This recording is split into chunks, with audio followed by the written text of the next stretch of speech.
quarantine. Okay. What have we been up to in all this? We've been doing Pilates. Why? Nicole's been teaching dance over the internet, so we've been turning our living room into a dance studio.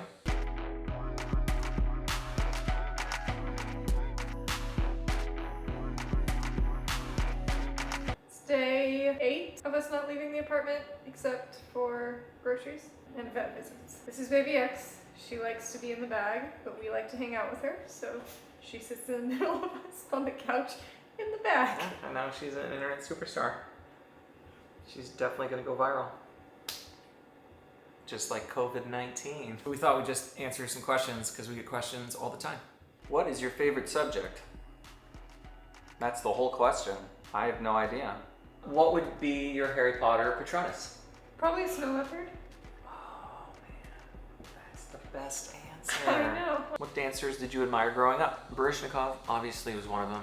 I feel like everyone's a fan of Baryshnikov, and rightfully so. Now I'm just wondering, does anyone have like a fish Patronus? Does anyone summon their Patronus and it's just like a flapping fish? Like, or do they fly like Steve I mean, Bunny? if it was like a catfish, like it would like cause some major damage.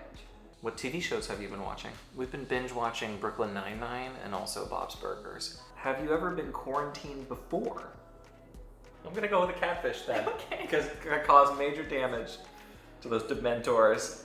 How do you suggest building confidence in dance? First off, there's like this thing in the ballet world that like you should always be humble and like kind of talk yourself down and always be down on yourself basically, and stop doing that. All the dancers I knew who were like much more confident tended to be the ones who were more successful. Also, it's just better in life to be like proud of yourself and proud of your accomplishments.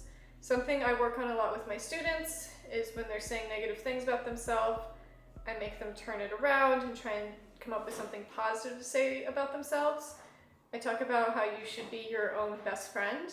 And if you wouldn't say these things to your best friend, don't say them to yourself. And if your best friend actually would say terrible things to you, like probably don't be best friends with them. Also, it's important to look at how far you've come. I do this also a lot, especially with my private lesson students.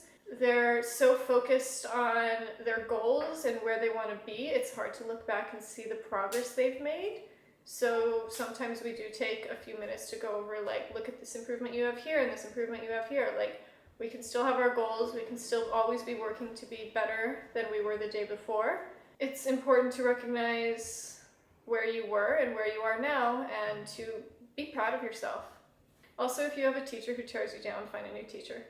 So in Italy, they sung off their patios and it was a moment where community came together. Let's try it in America. Desire, believe when I say that I want it that way. Tell me why ain't nothing but a heartache. Tell me why ain't nothing but a mistake.